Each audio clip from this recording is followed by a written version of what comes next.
பாதை முழுக்க பெரிய பெரிய கற்கள். சில கற்கள் ஏறி போகணும்னா கால்ல ஸ்ட்ரென்த் மட்டும் போதாது, மனசுல தைரியம் வேணும்.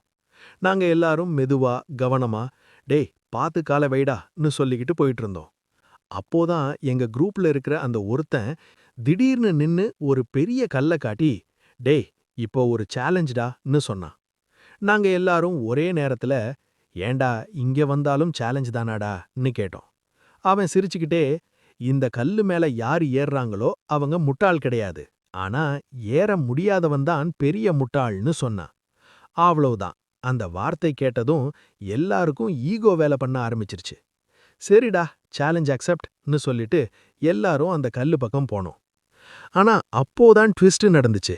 எங்க குரூப்ல இருந்த ஒருத்தன், சரிடா இப்போ நான் ஏறி காட்டுறேன்னு ஃபுல் கான்ஃபிடன்ஸ்ல ஏற ஆரம்பிச்சான். சரியான இடத்துல காலை வச்சு பேலன்ஸ் பண்ணி சில செகண்ட்லயே அவன் மேல ஏறி உட்கார்ந்துட்டான். ஏய், நான் மேல வந்துட்டேன்டா, இப்போ யார் முட்டாள்? அதுக்கப்புறம் சேலஞ்ச் போட்ட அந்த பெஸ்டியும் ஏற முயற்சி பண்ணான். ஒரு கால் மேல இன்னொரு காலையும் மேல வச்சான். அடுத்த நொடியே, டேய் இது வழுக்குற பாறடா, என்னால ஏற முடியலன்னு சொல்லிட்டு அப்படியே நின்னுட்டான். எவ்வளவு முயற்சி பண்ணாலும் அவனால மேல போக முடியல. கடைசில கீழேயே இறங்கிட்டான்.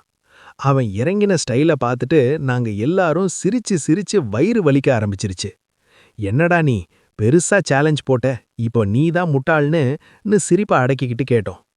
அவன் வெளியே எதுவும் காட்டல, ஆனா உள்ளுக்குள்ள வேற ஏதோ ஓடுச்சு.